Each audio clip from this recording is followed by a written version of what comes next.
There's a highway in Pennsylvania that goes nowhere. White lines worn with age float off into fog. The asphalt cracks like parched skin.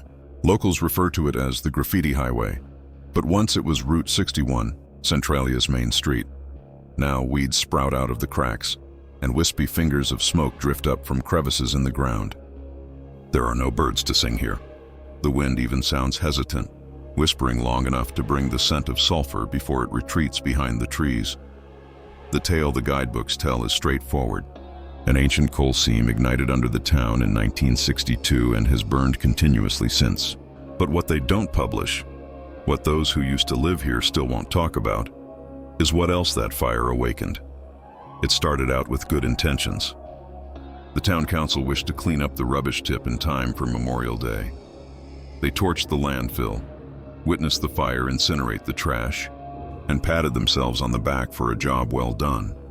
It wasn't until the flames had died slowly in the earth that someone recalled that the tip was positioned over an old coal shaft. For weeks, there was a lazy drift of smoke from the earth. Nothing, they assumed, but smoldering rubbish.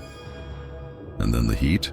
Pavements hot enough to scorch shoe leather, cellars full of gas, dogs whimpering at something unseen under the floorboards.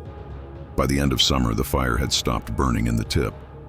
It had moved beneath the town. Decades later, I arrived in Centralia with a camera and a journalist's curiosity. The population, once over 1,000, had dwindled to less than 10. What remained was silence, stitched together by the faint sound of burning somewhere far below. An old woman, Margaret Reeves, 73, continued to live on the periphery of what was once Center Street. She welcomed me with the effortless distrust of one long abandoned by the world. Her garden fence canted inward, twisted by heat. "You'll hear them if you stay overnight," she said. "The ones still down there?" I smiled politely, thinking she referred to miners, sounds perhaps from falling shafts.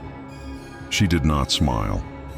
That evening, from the window of the old rectory where I bedded down, I saw smoke rising in thin columns and heard what sounded like the rhythmic clank of tools on stone.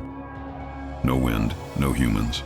Just the dull rhythm of work going on where no work existed anymore. My name is Daniel Holt. I was 17 when the ground opened in my backyard.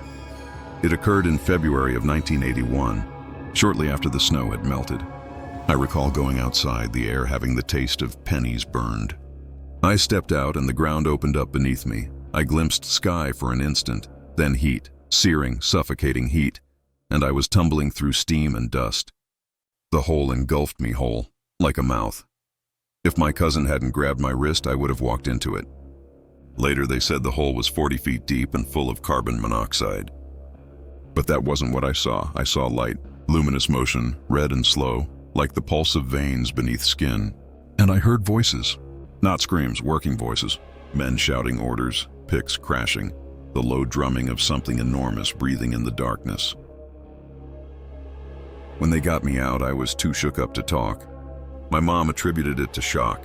The doctor told me the fumes had caused me to hallucinate. But that evening, when I was in bed with burns on my legs, I heard the same voices again, coming up through the radiator vents. The government purchased the town shortly after. They paid each resident relocation funds, guaranteeing security and tranquility. Many accepted, some did not. My parents departed. I remained.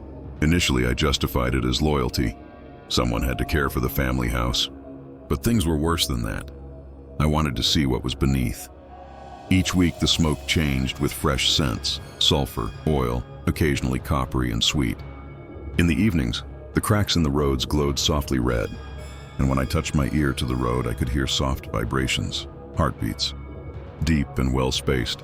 It was night when I placed a tape recorder next to one of the crevices. I still have that tape. First 5 minutes is nothing but static and the soft hiss of gas. Then a noise, metallic clicking, consistent, deliberate. Next, a voice on tape. Daniel. I had not informed anyone where I was headed in 1993. Curiosity prevailed. I borrowed gear from a friend who was employed in mining safety, gas mask, rope, handheld sensors. A crack in the side of the old post office near the front had opened wide enough to pass through. The smoke billowed out of it in lazy tendrils. The air within rippled with heat. Coal walls reflected the light like wet obsidian. I went down 30 feet before the rope went taut. The temperature was 94 degrees. Then I heard them again. Pickaxes, rhythmic and near. A man's cough. I called down, inquiring if someone was there. Quiet. Then, in the distance behind me, voice. We never stopped. I turned and saw in the red haze, for one twinkling instant, the shape of a man. Helmet, lamp, eyes white glowing. Then blinking, I did not see him anymore, but the air changed. It throbbed as does a lung. The sensors on my belt beeped furiously, this time not for carbon monoxide, but motion. Something heavy stirred under the rock, as slow as a tide. The earth shook. I pulled myself out, leaving the rope behind. It spasmed once, as if something pulled it from the underside. Daniel Holt was never heard from after 1995.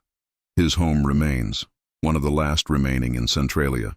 Windows boarded up, roof partly in ruins. Locals say the chimney puffs smoke occasionally despite there being no fire within. I discovered his cassettes in 2018 in a shoebox under the floorboards of the rectory. The covering said Voices Pit and Surface 2. At the start of the second tape, following the familiar crackle, there was a new sound. Rhythmic, deep, almost robotic. Analysis of the spectrograms revealed repetitive waveforms similar to a human heartbeat. When slowed to normal speed, words emerged.